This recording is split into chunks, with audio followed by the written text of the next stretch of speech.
আসসালামু আলাইকুম। আজকে আমি আপনাদেরকে এমন একটা রেসিপি দেখাবো যেটা হয়তো অনেকেই জানেন না বা অনেকেই খাননি। এটা হলো গরুর মাংস শুটকি ভুনা। এটা হয়তো আমাদের বরিশালে অনেকে চিনতে পারে, তারা হয়তো অনেকে খায়, কিন্তু ঢাকা শহরের মানুষ এটা চেনে না আসলে। তো এই গরু শুটকি ভুনা রান্না করার জন্য প্রথমে যে মাংসে কোনো রকমের হাড় বা চর্বি না থাকে সেরকম মাংস বেছে নিতে হবে। তো সেগুলো সিদ্ধ করে নিতে হবে। সিদ্ধ করে নেওয়ার জন্য সামান্য পরিমাণে লবণ এবং সামান্য অল্প পরিমাণে হলুদের গুঁড়া দিয়ে ওটাকে সিদ্ধ করে নিতে হবে ভালো করে।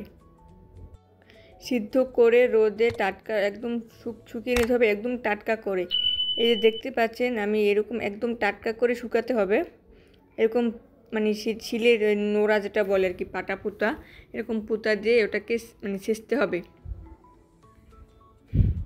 এটা একদম রোদে শুকাতে শুকাতে শক্ত হয়ে যায়, সেজন্য এরকম টুকরা করার জন্য এরকম ছোট ছোট সাইজ করার জন্য এরকম ছেঁচতে হয় পুঁতা দিয়ে। তো দেখেন এই ছেঁচার পরে এটা এরকম হয় এরকম করে নিতে হবে। এরপরে চুলে একটা কড়াই বসিয়ে এর মধ্যে আমি রসুন কুচি এবং পেঁয়াজ কুচি দিয়ে দিলাম। ভিডিওটি অবশ্যই সম্পূর্ণ দেখবেন, নাহলে হয়তো বুঝতে পারবেন না এটা কীভাবে রান্না করা হয়। এটা কষানো হয়ে গেলে এর মধ্যে 1 চামচ পরিমাণ আমি মরিচের গুঁড়ো দিয়ে দিচ্ছি এবং 1/2 চামচ পরিমাণ হলুদের গুঁড়ো দিয়ে দিলাম। এরপরে আমি 1.5 চামচ পরিমাণ লবণ দিয়ে দিলাম। এই যে হলুদ মরিচ লবণ এটা আসলে মানুষের স্বাদ অনুযায়ী দিয়ে দিবেন। সবাই তো আর ঝাল একরকম খায় না, মানুষ কম বেশি খায়, পরিমাণ মতো কম বেশি দিয়ে দিবেন।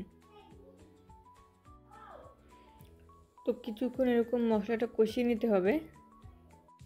ভিডিওটি ভালো লাগলে অবশ্যই একটি লাইক দেবেন এবং শেয়ার করবেন এবং চ্যানেলটি অবশ্যই সাবস্ক্রাইব করে দেবেন। তো এরকম অবস্থায় আমি ওই মাংসটা দিয়ে দিলাম। মাংসটা পানির মধ্যে ভিজিয়ে রেখেছিলাম। ভিজিয়ে রাখা মাংসটা এর মধ্যে দিয়ে দিলাম মশলার মধ্যে। তারপরে কিছুক্ষণ এরকম কষিয়ে নিতে হবে।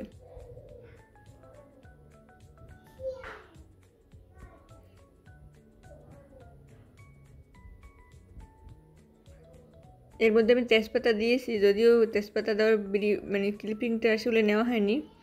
এরপরে আমি 5 থেকে 6 টুকরো দারচিনি দিয়ে দিলাম এবং 5 থেকে 6টি এলাচ দিয়ে দিলাম। এলাচটা গুঁড়ো করে নিয়েছি এবং আদা দিয়ে দিয়েছি। এগুলো সব কিছু একসাথে কষিয়ে নিতে হবে।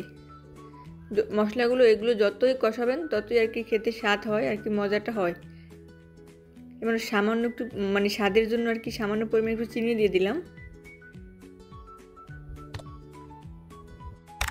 তো সামনে যেহেতু কোরবানির ঈদ, তাই ভাবলাম ভিডিওটা সবার সাথে শেয়ার করি। এটা তো অনেকেই হয়তো জানে না এটা কিভাবে খেতে হয়, বা এটা যেরকম করে খায় গরুর মাংস শুটকি করে, এটা হয়তো অনেকেই জানে না। তো ভিডিওটি ভালো লাগলে অবশ্যই একটি লাইক দেবেন এবং অবশ্যই রান্নার ট্রাই করবেন, খেতে আসলেই অনেক স্বাদ হয়। তো এরকম কষানো হয়ে গেলে আমি এখানে 2 কাপ পরিমাণ পানি দিয়ে দিলাম, যাতে মাংসটা ভালো করে সিদ্ধ হয়। মাংসটা ভালো করে সিদ্ধ হওয়ার জন্য পানিটা দিয়ে দিতে হবে।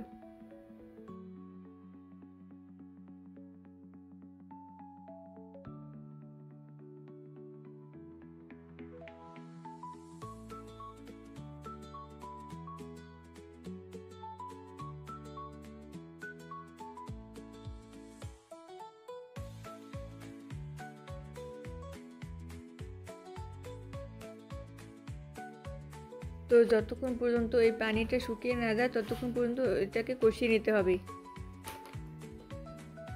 দেখেন প্রায় পানি শুকিয়ে এসছে।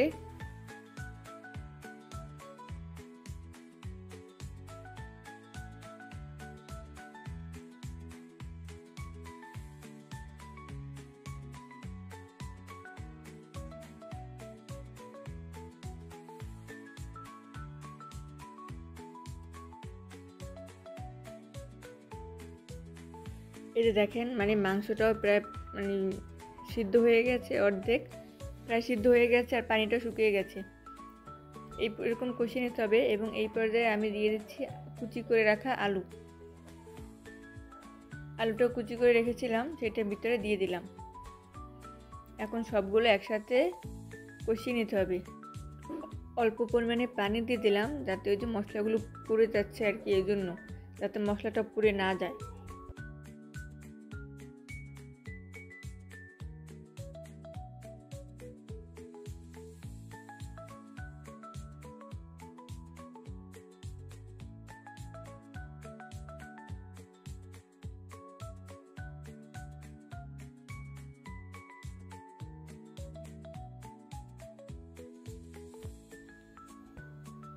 তো এই যে মানে প্রায় শেষ পর্যায়ে রান্না হয়ে এসেছে।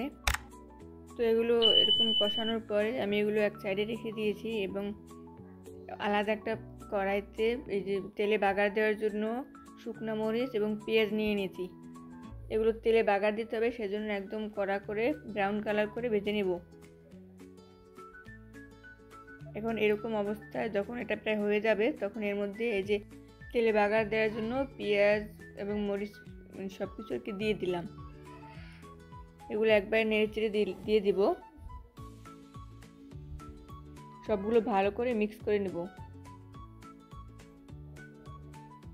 রান্নাটা অবশ্যই ট্রাই করে দেখবেন বাসায়। অনেকেই স্বাদ হয় আর কি খেতে, না খেলে হয়তো বুঝতে পারবেন না। তো প্রায় শেষ পর্যায়ে রান্নাটা হয়ে এসেছে।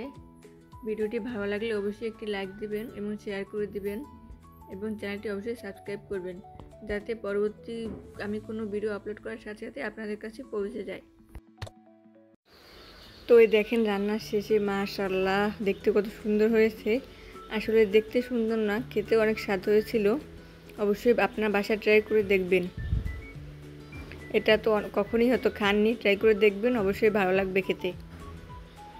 তো ভিডিওটি ভালো লাগলে অবশ্যই একটি লাইক দিবেন এবং চ্যানেলটি সাবস্ক্রাইব করে দেবেন। সবাই ভালো থাকবেন। আল্লাহ হাফেজ।